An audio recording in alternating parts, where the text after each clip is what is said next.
네, 안녕하세요. 자, 이번 시간에는 직권의 변화부터 공부를 시작해 보겠습니다. 자, 직권의 변화 보면요.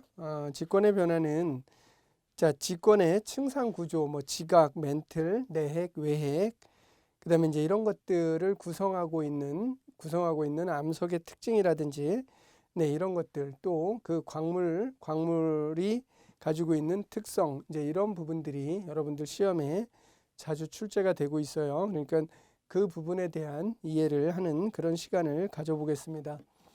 자, 우선 지구계를 보게 되면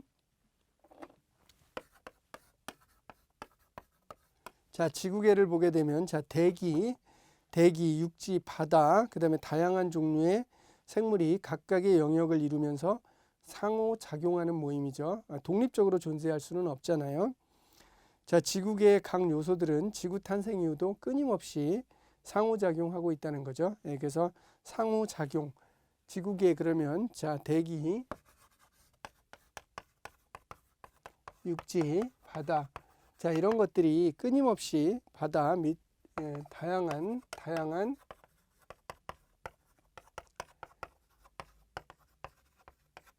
생물이 서로 영역을 이루면서 상호작용하고 있다. 네. 네, 그래서 지구계는 자, 대기, 육지, 바다 및 다양한 생물들이 서로 상호작용하면서 살아가고 있다라는 뭐 상식적이긴 하지만 우선 그 점을 알아두시기 바랍니다. 자, 그다음에 지구계의 변화는 자, 짧은 시간에 일어나기도 하겠죠. 그 화산이라든지 지진 이런 것들은 일시에 그냥 폭발해서 커다란 암석대를 형성하기도 하고요. 또 지진이 일어나서 또 커다란 지진이 일어나서 판과 판이 만나서 산맥을 만든다든지 그런 경우들, 그럼 그것은 굉장히 갑작스럽게 일어난 거죠. 그다음에 이제 서서히 일어나는 경우는 풍화와 침식 이런 걸 들 수 있죠. 그래서 풍화, 바람에 의해서도 모습이 변하죠. 그래서 바위가 전부 바람에 의해서 깎여 나가기도 하고요. 물론 시간이 굉장히 오래 걸리겠지만요. 자, 그래서 지구계의 구성 요소를 보면 자, 기권, 지구를 둘러싸고 있는 공기층이다. 그 다음에 수권, 빙하나 강물, 바닷물, 그 다음에 지구상에 물이 존재하는 영역, 땅속에 지하수가 대부분 들어 있습니다. 그래서 노출되어 있는 것보다 땅속에 더욱더 많은 물이 매장되어 있죠. 그래서 이제 수권에는 수증기는 제외합니다. 이건 기권으로 갈 수 있기 때문에 그래요. 수증기 증발돼서 날아가기 때문에. 그 다음에 지권, 암석과 흙으로 이루어진 지구의 표면과 내부를 얘기하는 거고요. 생물권은 자, 인간을 위시한 자, 모든 생물을 이야기하는 겁니다. 그 다음에 이제 외권이라 하면 자, 지구의 기권 바깥에 있는 우주 환경적인 요인을 이야기하는 것이죠. 자, 그 다음에 이제 직권의 구조를 보시게 되면 지구 내부의 조사 방법이 나오는데 자, 직접법은 시추를 한다. 우리가 석유를 시추하기 위해서 직접 땅에다가 파일을 박아서 직접 확인을 해보는 거죠. 뚫어보는 거죠. 그래서 뚫고 들어가는 방법. 그 다음에 이제 또 화산이 됐을 때 화산의 분출물을 우리가 조사해 본다든지 하는 것들은 직접법이고요. 그 다음에 이제 우리가 간접법이다 그러면 지진 파형을 분석해서 지진파의 파동을 이용해서 어떤 물질이 존재하는구나라고 알아내는 방법이죠.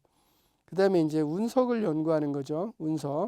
운석을 연구를 해서 운석을 연구해 보면 또 우리가 지구 내부를 조사해 볼 수도 있습니다.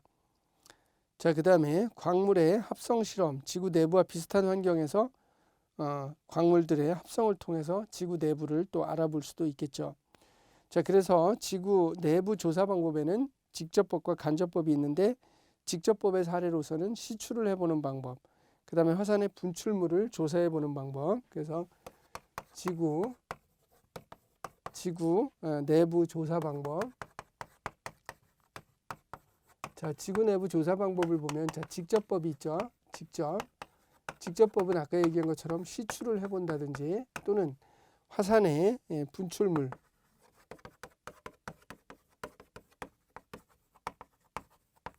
화산의 분출물을 조사해 본다든지 하는 직접적인 방법인 거죠. 그 다음에 이제 간접법. 자, 그럼 간접법에는 뭐가 있냐면 일단 지진파요. 지진파를 분석을 해서 지구 내부의 물질을 알아냅니다.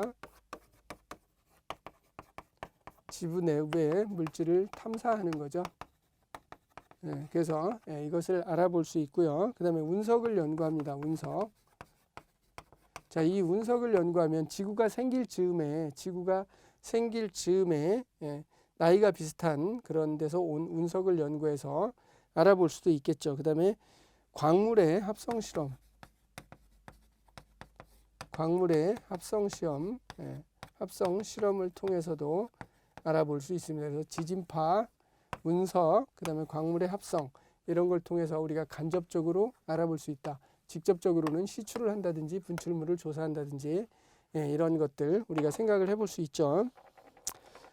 자, 그 다음에 이제 세부적으로 들여다보면 자, 지진파 분석에 대해서 좀 더 세부적으로 알아볼게요. 그래서 지진파 분석.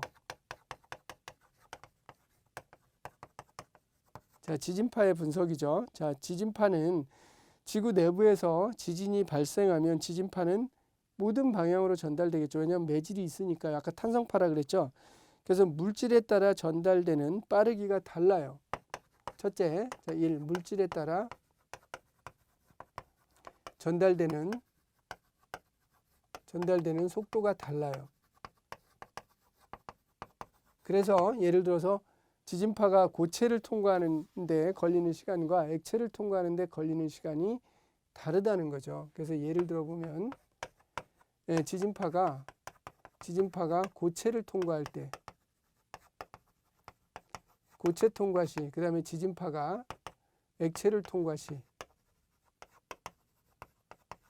이럴 때 시간 차이가 난다는 거죠. 시간의 차이. 그래서 이런 것들을 조사해 보면 고체가 있구나, 액체가 있구나, 뭐 이런 것들을 알아낼 수도 있겠죠. 자, 그 다음에 또 그렇게 해서 우리가 지진파를 가지고 지구 내부에 보이지 않는 곳에 고체의 존재와 액체의 존재, 그 다음에 밀도가 높은 고체, 낮은 고체, 그래서 밀도가 높고 낮은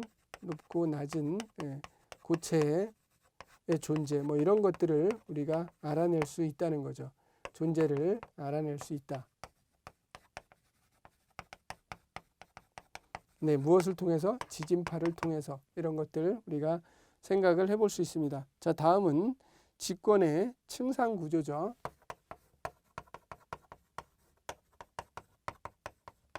자, 직권의 층상 구조. 자, 이것은 이제 여러분들이 이제 중학 마치고 이제 또 고등학교에 가셔서 공부를 하시고 고등학교에 진학을 해도 이건 또다시 배우게 되는 그런 내용인데요.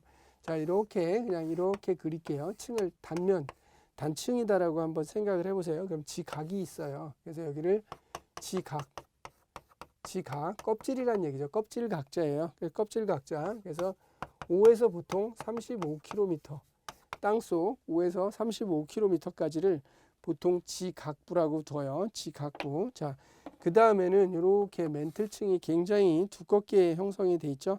그래서 여기가 멘틀층이에요. 멘틀. 자, 멘틀 대류. 그래서 요 멘틀이 떠다녀요. 그래서 멘틀이 떠다녀서 그 위에 있는 지각이 움직이죠.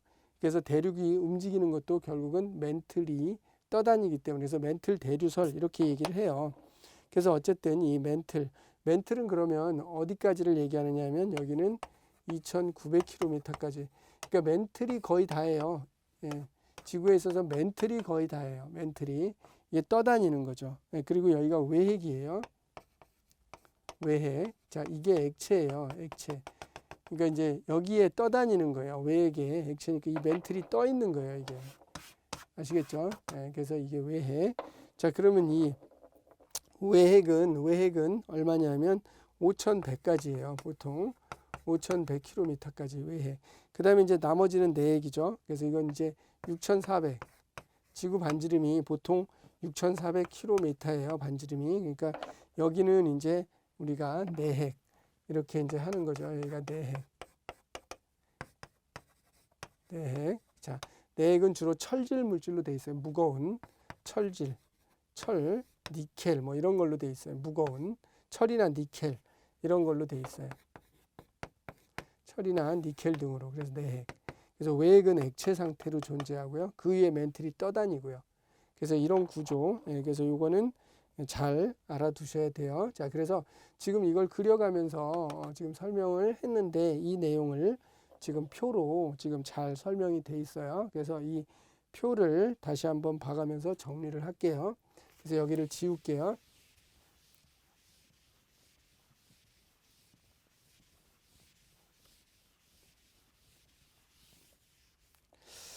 자, 그래서 이제 거기 표를 보면 자, 지각을 볼게요. 자, 지권의 가장 바깥층으로 대륙 지각과 해양 지각으로 구별이 된다. 그렇겠죠.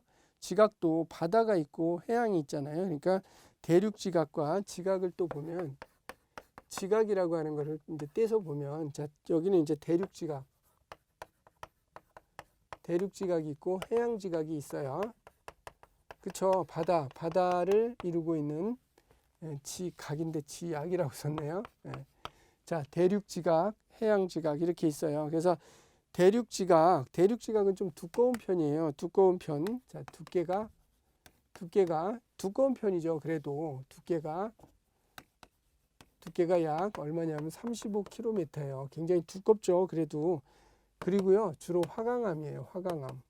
여러분들이 화강암 그 거무튀튀한 그런 화강암들 있죠. 도로변 같은 데 보면 뭐 이정표 세우는 거 다 그 화강암들이에요. 그래서 화강암, 주로 화강암이고요. 그 다음에 해양지각은 좀 얇은 편이에요. 두께가 한 5km 정도니까 이거에 비해서는 상대적으로 얇다라고 볼 수 있죠. 그래서 이거보다는 상대적으로 얇다, 이쪽은 두껍다 이렇게 볼 수 있겠죠. 그래서 이렇게 여러분들이 인식을 하시면 되고요. 주로 여기는 뭐냐면 현무암이에요. 현무암. 이건 좀 진짜 검죠. 이건 거묻고요. 거물현자예요. 거물현자. 그래서 이제 화강암은 약간 검은색을 띠되 그래도 밝아요. 밝은 검은이고요. 좀 검다 싶은 거고 이거는 검은 거예요. 진짜 현무암. 그래서 그렇게 여러분들이 일단 지각을 구별하시면 돼요. 자, 그래서 이 지각에 대해서 시험에 등장하는 것도요. 이런 거 나오죠. 화강암질. 그 다음에 여기는 현무암질. 두께가 누가 더 두껍냐. 얘가 해양지각은 얇다. 그 다음에 대륙지각은 상대적으로 두껍다. 이렇게 구별하는 요 구별의 개념들이 시험에 출제되고 있어요. 그러니까 지각에서는 여러분 저것만 좀 인식하고 가시면 큰 문제가 없습니다. 자, 다음은 멘틀. 자, 다음은 이제 멘틀에 대한 언급인데요. 자, 멘틀은 지각 아래에서 2,900까지. 그죠? 그래서 지각 아래에서부터 지각 아랫부분에서부터 2,900km까지 엄청나죠. 2,900km까지 여기까지 층이에요. 여기까지 층. 아주 두꺼운 층이죠. 아주 두꺼운 층이고요. 결국은 지구의 대부분을 차지하는 거죠. 지구의 대부분이죠. 지구의 어떻게 보면 대부분을 차지합니다. 부피적으로 볼 때 제일 많죠. 그래서 지구 전체 부피의 약 80%예요. 그래서 지구 전체 부피의 약 80% 가까이를 차지해요. 지구 전체 부피의 80%. 거의 다 멘틀이라고 보시면 되죠. 그죠? 그 다음에 지각보다는 무거워요. 당연히 지각보다는 무거운 물질로 돼 있어요. 자, 왜 그러냐면 우주 그 별이 형성이 될 때 무거운 게 안으로 들어가는 거예요. 안으로 들어가니까 당연히 지각보다는 무거운 물질이 됐겠죠. 그래서 지구 전체 부피의 80%를 차지한다라는 거 아시겠죠? 그 다음에 지각 아랫부분에 약 2,900km까지. 그래서 80%니까 지구 대부분을 차지한다는 거. 멘틀. 그 다음에 멘틀은 떠다닌다는 거. 멘틀은 대류한다는 거. 그래서 멘틀 대류설 뭐 이런 얘기가 있으니까 뒤에서 다시 배워요. 근데 어찌 됐든 멘틀 대류설 얘가 떠다녀. 대류라는 게 물이 끓일 때 순환하는 거잖아요. 그것처럼 멘틀 대류설. 지각이 움직이는 거에 대한 근원이 뭐냐 그러면 멘틀이 대류하기 때문이다라고 할 때 등장하는 그 멘틀에 대해서 이 정도 정리를 할 수 있습니다. 자, 이제 다음은 핵이에요. 핵. 예, 지구의 핵인데 그것도 외핵과 내핵이 있어요. 자, 그래서 외핵부터 먼저 보죠. 자, 외핵. 자, 외핵은 보면 자, 맨틀 아래로부터 약 5,100km까지예요. 맨틀 아래로부터 약 5,100km까지 아까 그림으로 그려졌죠. 주로 얘는 철과 얘도 니켈로 돼 있어요. 철과 니켈. 주로 철과 니켈 무겁죠. 철과 니켈. 근데 중요한 건 얘가 아까 얘기한 것처럼 액체 상태예요. 액체 상태니까 떠다니는 거죠. 예, 외핵은 액체 상태예요. 그리고 생각을 해보면 지구가 또 자전하잖아요. 지구가 자전하게 되면 액체니까 얘는 지구의 자전에 의해서 지구가 자전하면 액체도 같이 돌죠. 액체니까요. 같이 돌고 그렇지만 속도 차이가 생기겠죠. 속도의 차이. 지구가 자전하면 액체인 이 액체 상태는 지구의 자전과 속도 차이를 만들어낼 거예요. 그렇게 돼서 사실은 이게 액체로 되어 있기 때문에 또 지구가 나침판적인 남북 성질을 나타내는 그런 것도 굉장히 중요한 액체 성질에 기인하기 때문이에요. 자, 그 다음에 내핵. 자, 내핵을 보면 자, 외핵 아래로부터 지구 중심까지의 층이죠. 그래서 이건 뭐 외핵의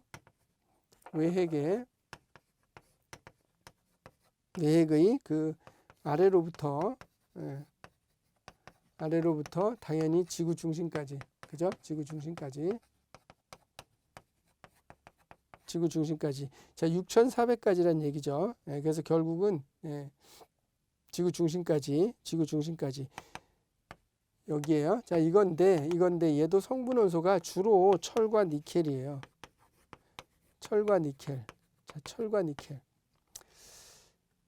자, 철과 니켈이죠. 그러니까 이제 외핵의 일부는 이제 그 경계는 외핵과 내핵의 경계는 항상 그 조금 더 녹을 수도 있고 덜 녹고, 왜냐하면 여기가 핵 반응이 일어나는 곳이에요. 항상 이 안에서 지구 내부는 아직도 식지 않았기 때문에 핵 반응이 계속 일어나고 있다고요. 그래서 이제 핵 반응이 끝나고 나면 최종 물질이요 철과 니켈로 남아요. 그래서 여기도 마찬가지 철과 니켈이 주로 남게 되는 거예요. 자, 어쨌든 자 이렇게 됩니다. 근데 이 내핵은 고체라는 거죠. 얘는 고체라는 거죠. 고체. 이렇게 생각하면 돼요. 예를 들어서 이렇게 여기는 아직 덜 녹은 거죠. 이게 녹았고 덜 녹았다. 이렇게 생각하면 되죠. 그래서 이건 외핵, 내핵. 이렇게 생각하시고 이제 멘틀, 지각 이제 이렇게 있는 거죠. 자, 그러면 이렇게 정리하면 되겠습니다. 자, 이렇게 이제 정리하면 이 내용은 끝났죠.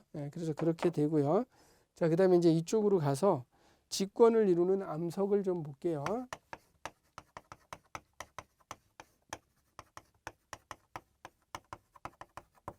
자, 직권을 이루는 암석들을 볼게요.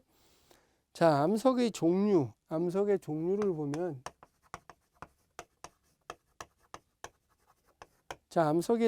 보면 암석의 생성 과정에 따라 자, 이거는 이제 생성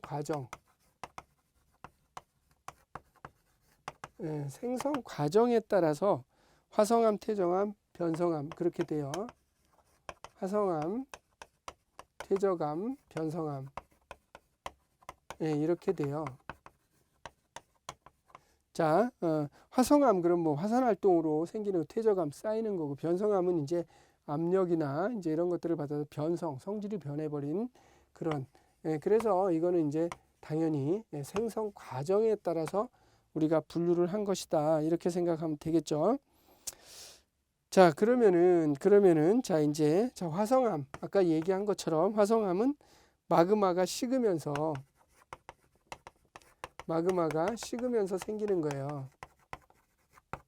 자, 이제 화산 폭발에 의해서 마그마가 분출돼서 나오죠. 그렇게 되면 이제 식잖아요. 그게 그대로 그게 이제 식어서 생성이 된 게 이제 화성암이에요. 그러니까 그 안에는 무거운 물질들이 많이 들어있겠죠. 원소들이.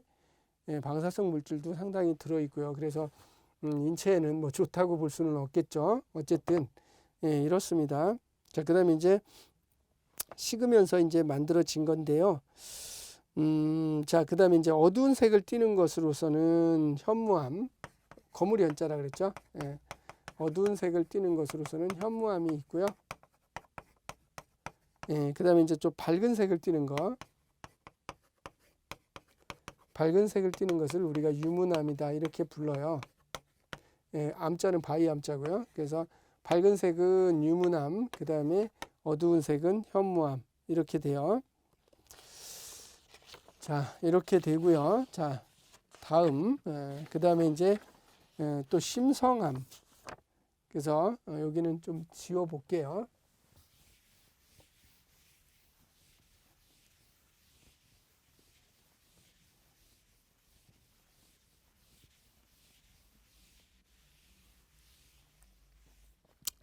자, 다음은 이제 심성암인데요. 심성암. 자, 심성 깊을 심자거든요. 심성암. 자, 그러니까 이거는 자, 지하 깊은 곳에서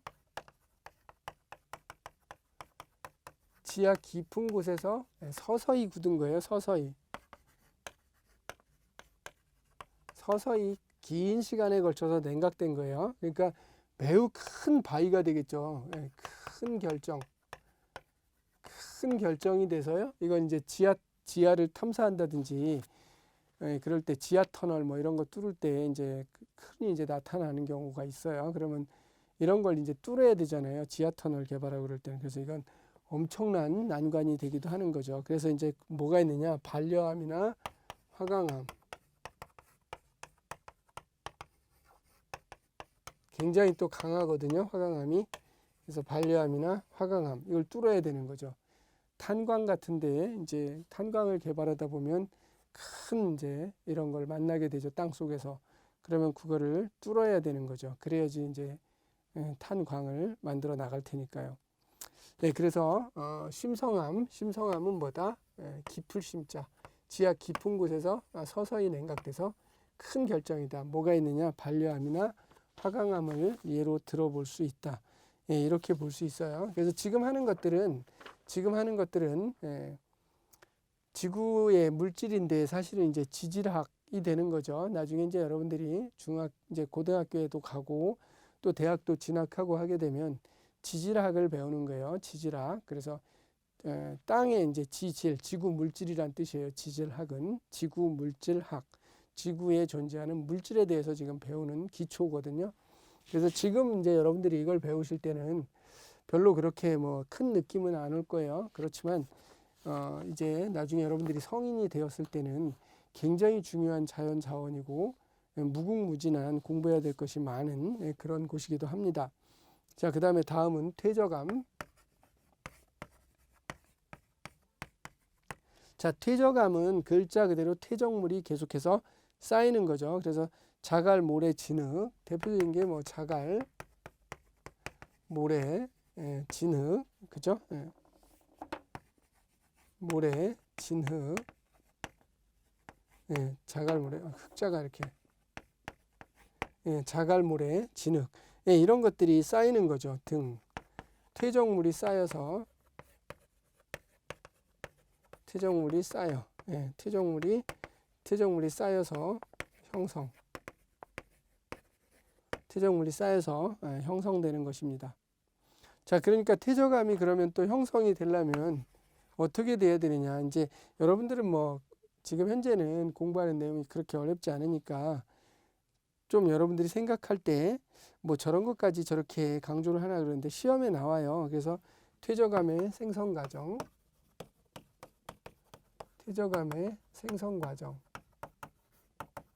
이게 그래도 시험에 나오니까 보셔야 되겠죠. 그래서 맨 처음에는 자, 운반을 해와요. 그래서 이제 물에 실려 오든 바람이 뭐 계속해서 불어서 한 곳에 쌓아주던 운반 작용을 해요. 그러다 보면 이제 이렇게 계속 그 위에 계속 쌓이잖아요. 계속 쌓이면 다지는 작용. 그죠? 다지잖아요. 다져. 쭉 다지고 이제 고결. 이게 다지는 게 많아져요. 계속 많아지고 거기다가 이제 비도 오고요. 비도 오고 또 날씨도 추워졌다가 더워졌다 막 이렇게 반복하죠. 그러면 이게 그 쌓인 이것이 늘었다 팽창했다 늘었다가 수축했다 늘었다 수축했다 뭐 그런 과정이 계속해서 반복한단 말이죠. 그러면서 더욱더 견고해져요. 그래서 그것을 고결 과정 이렇게 얘기를 합니다. 그래서 운반 작용을 거쳐서 다지는 작용을 거쳐서 고결 작용. 그러니까 그게 바위로 변하는 거예요. 그러니까 그런 먼지나 흙 미립자들이 계속해서 운반해서 있으면 또다시 바람 불면 날아가고 할 텐데 그게 이제 계속 쌓이니까 압력을 만들어 주거든요. 그 압력된 상태에서 비도 오고 뭐 눈도 내리고 그쵸 기온의 변화가 또 온단 말이에요. 그러면 팽창과 수축을 반복하면서 내부적으로 다져져서 고결 작용이 나타나게 되는 거죠. 그렇게 해서 이렇게 되고요. 자, 근데 이제 퇴저감. 자, 퇴저감에 분류가 나오죠. 퇴저감에 분류가 나와요. 그래서 퇴적물의 종류에 따라 분류하는 거죠. 이건 당연히 그럴 거예요. 자, 퇴적물의 종류에 따른 분류겠죠. 퇴적물 누가 쌓였느냐, 어떤 물질이 쌓였느냐에 따라서 되는 거죠. 그래서 퇴적물의 종류에 따른 분류가 되는데 여러분들 이건 좀 외워둬야 돼요. 그래서 퇴적물 이쪽을 퇴적물 그러면 이제 여기서 생성되는 암, 퇴적암 이렇게 할게요. 퇴적암. 자, 그러면 이제 퇴적물이 쌓여서 퇴적암이 되는 거죠. 자, 그랬을 때 진흙이 쌓이는 경우가 있죠. 그래서 진흙. 자, 진흙이 쌓이면 나중에 이것이 셰일 또는 이걸 이암이라 그래요. 셰일이라고 하는 진흙이 쌓여서 계속 퇴적암이 되면 셰일로 가는 거예요. 그럼 모래가 쌓이면 자, 모래가 계속 쌓이고 압력받고 고결작용까지 거치게 되면 이것은 사암, 이 사자가 모래 사자예요. 그러니까 모래로 만들어진 바위, 그렇게 되겠죠. 그래서 모래는 사암, 그 다음에 자갈은 여감. 자갈들이 이제 모래보다 큰 사이즈들이 그대로 온다고요. 그러면 이 자갈들이 쭉 쌓이게 되면 이것은 여감이라는 그런 바위로 발전하게 되는 거예요. 그래서 그렇게 되고요. 그 다음에 이제 석회성 물질.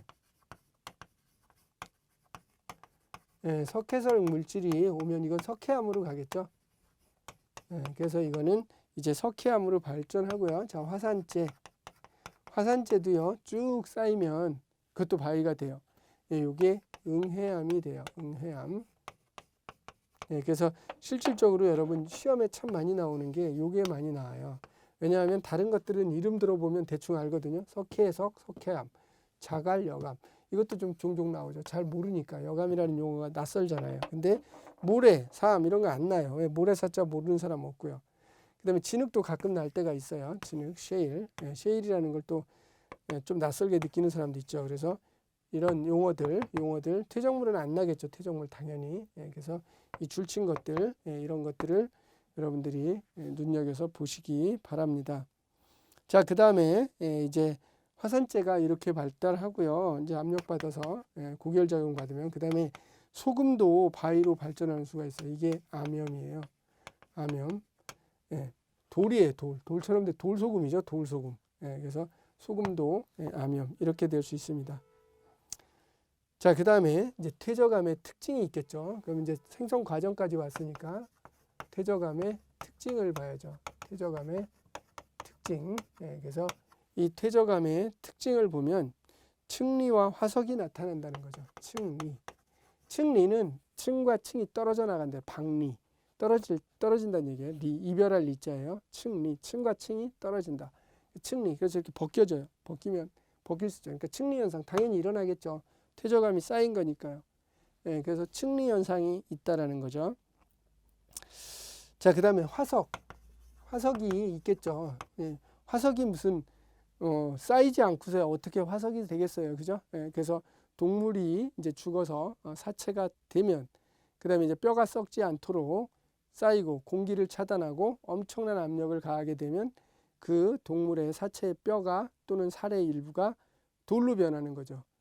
그래서 그게 이제 화석으로 발전을 하는 거예요. 그래서 퇴적암의 특징은 당연히 층리와 화석이 들어있다라는 것을 우리는 알 수 있게 되는 거죠. 그래서 이제 여기까지 해서 층리와 화석이 나타난다. 그래서 층리에 대한 설명은 거기 표에 나와 있죠. 그래서 알갱이의 크기나 색이 다른 퇴적물이 번갈아 쌓여 만들어진 줄무늬, 번갈아 쌓여서 만들어진 줄무늬예요. 그래서 알갱이의 크기나 색이 다른 퇴적물이 번갈아 쌓여 만들어진 줄무늬. 그래서 그걸 띄면 떨어져요. 거기를 경계로 띄면. 자, 화석은 아까 얘기한 것처럼 화석이 이제 만들어지려면 자, 그쵸. 그 공기가 들어가지 말아야 되죠. 그래서 공기는 차단되고 압력을 받아야 되겠죠. 그래서 공기 차단. 공기가 들어가면 다 썩어버리니까요. 그죠? 공기 차단, 고압. 이렇게 이제 받으면 화석이 되는 거죠. 그래서 이런 내용을 여러분들이 알 수 있게 되겠습니다. 자, 다음 시간에는요, 변성함부터 다시 설명을 시작하겠습니다. 이번 시간은 여기까지 하겠습니다. 수고하셨습니다. 이상 마치겠습니다.